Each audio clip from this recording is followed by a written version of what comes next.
श्योपुर जिले के 35 गांवों के किसानों के हित में लगभग 167 करोड़ रुपए की लागत से निर्मित चंबल सूक्ष्म सिंचाई परियोजना की तत्काल टेस्टिंग, किसानों को सिंचाई के लिए पानी उपलब्ध कराने तथा परियोजना के निर्माण और क्रियान्वयन में हुई कथित अनियमितताओं और भ्रष्टाचार की निष्पक्ष जांच की मांग को लेकर सोमवार को ग्राम चंदपुरा में किसानों ने धरना प्रदर्शन किया। दोपहर 12 बजे से 2 बजे तक चले प्रदर्शन में बड़ी संख्या में किसानों ने भाग लिया और शासन प्रशासन के खिलाफ नारेबाजी करते हुए परियोजना को शीघ्र चालू करने की मांग की। धरने के बाद किसानों ने कलेक्टर श्योपुर के नाम ज्ञापन सौंपा। किसान नेता राधेश्याम मीणा मुंडला ने कहा कि 35 गांव के किसानों के लिए बनाई गई इस महत्वाकांक्षी परियोजना का क्रियान्वयन प्रभावी ढंग से नहीं किया गया। इसके कारण निर्माण में गंभीर तकनीकी खामियां और भ्रष्टाचार के आरोप सामने आए हैं। उन्होंने बताया कि जल संसाधन विभाग ने जून माह में परियोजना की टेस्टिंग कराने का आश्वासन दिया था, लेकिन अब तक परीक्षण शुरू नहीं किया गया। किसान नेता ने चेतावनी दी कि यदि 1 अगस्त तक किसानों के खेतों में सिंचाई का पानी नहीं पहुंचा तो 2 अगस्त से किसान पुनः धरना प्रदर्शन शुरू कर उग्र आंदोलन करेंगे। कि चंबल सूक्ष्म सिंचाई परियोजना 167 करोड़ की चंबल सूक्ष्म सिंचाई परियोजना, जो कि एक किसानों के आंदोलन के परिणाम स्वरूप 2018 में स्वीकृत हुई थी, परंतु ये परियोजना धरातल पर पूर्ण रूप से असफल हो चुकी है। इसका लाभ किसानों को नहीं मिल रहा है। इसमें भयंकर रूप से भ्रष्टाचार हुआ है। पूरी की पूरी परियोजना भ्रष्टाचार की भेंट चढ़ गई है। शासन के पैसों का बंदरबाट हुआ है। तो आज यह 35 गांव के जो किसान हैं वो यहाँ ग्राम चंद्रपुरा में धरना प्रदर्शन करके मांग कर रहे हैं कि 35 गाँव की चंबल सूक्ष्म सिंचाई परियोजना का परीक्षण किया जाए और किसानों के खेतों में पानी पहुँचाया जाए।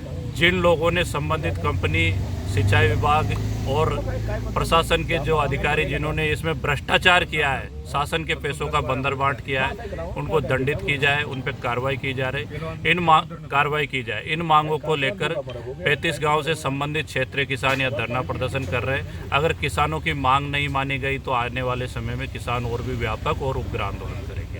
तो क्या रूपरेखा बनाई गई है आज के जिस धरने को लेकर बैठे हो? आज यहाँ पर हमने धरने का आह्वान किया है। यहाँ पर देखते हैं सिंचाई विभाग के और प्रशासन के अधिकारी किसानों को किस प्रकार से अवगत करवाते हैं कि इस योजना का क्रियान्वयन कैसे किया जा रहा है। अभी तक इस योजना का क्रियान्वयन ठीक प्रकार से नहीं हुआ है। माननीय विधानसभा अध्यक्ष नरेंद्र सिंह तोमर जी ने भी जब विधानसभा में सवाल उठा तो उन्होंने भी स्वीकार किया कि इस परियोजना का क्रियान्वयन ठीक प्रकार से नहीं हुआ। लेकिन दुर्भाग्य है जो लापरवाही बरतने वाले अधिकारी है जिन्होंने शासन का पैसों का बंदरबाट किया, किसी एक भी अधिकारी कर्मचारी पर अभी कार्रवाई नहीं हुई है। इससे ये साबित होता है कहीं ना कहीं उनको प्रोटेक्शन है, उनको संरक्षण मिला हुआ है। इसलिए यह किसान भाई मांग कर रहे हैं किसानों के खेतों में पानी पहुंचे और भ्रष्टाचार करने वालों को दंडित किया जाए। धरना कब तक चलेगा? धरना जब तक पूर्ण रूप से हमें आश्वासन नहीं मिलेगा कि इसकी परीक्षण सही प्रकार से हो रहा है, किसानों के खेतों में पानी जा रहा है, तब तक ये धरना प्रदर्शन चलता रहेगा। माननीय अध्यक्ष महोदय, उत्तर सदन के पटल पर है। चलो बाबू भाई प्रश्न करो, क्या है आपकी संतुष्टि के लिए क्या करना चाहिए? माननीय अध्यक्ष महोदय, 2018 में सूक्ष्म परियोजना लागू हुई थी और मंजूर हुई थी। 2023 में हमारे कृषि मंत्री नरेंद्र सिंह तोमर जी ने इस परियोजना को प्रोजेक्ट 167 करोड़ का मंजूर कराया था और 2023 में इसका उद्घाटन हो चुका था। फिर भी अभी तक 3 वर्ष हो चुके हैं, कार्य अपूर्ण है। और जब मैंने विधानसभा सदन में बात रखी तो मुझे झूठा आश्वासन दिया गया है कि 12,000 हेक्टेयर में किसान की जमीन सिंचित हो चुकी है, पर ये बिल्कुल झूठ है। 12 हेक्टेयर में भी सिंचित नहीं हुई है। जो कंपनी की परियोजना है, डीपीआर है, उसके अनुसार मिट्टी में आधी फुट पाइप गड़े हुए हैं, पाइप नकली थे, जगह जगह से पाइप फूट गए। और जब टेस्टिंग का मामला आया तो कलेक्टर महोदय ने, अर्पित वर्मा जी ने किसानों के साथ में बैठ के मीटिंग ली और जब टेस्टिंग करवाई तो पूरी 9 खुद के किसानों को खेत की जमीन भी खुद गई। माननीय महोदय, मेरा ये अनुरोध है कि जो भ्रष्टाचार में कंपनी और विभाग लिप्त है, इसकी सरकार द्वारा समिति से जांच कराई जाए और किसानों को इस समिति में रखा जाए।